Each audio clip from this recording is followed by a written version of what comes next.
Keep your mower running strong all season long with these 3 essential lawnmower maintenance tasks.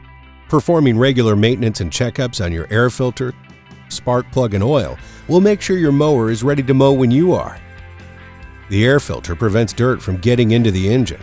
Without a clean air filter in good condition, your engine could become damaged, causing all kinds of future problems. By checking your air filter regularly for any rips or tears and keeping it clean of debris, you'll be protecting your mower's engine.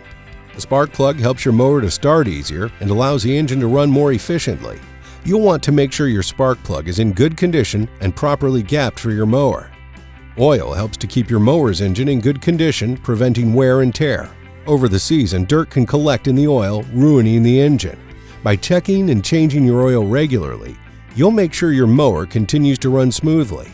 Depending on your model, these instructions may vary slightly. Always check your operator's manual before you begin any maintenance. By keeping up with these standard maintenance tasks, you'll be spending less time working and more time enjoying your yard.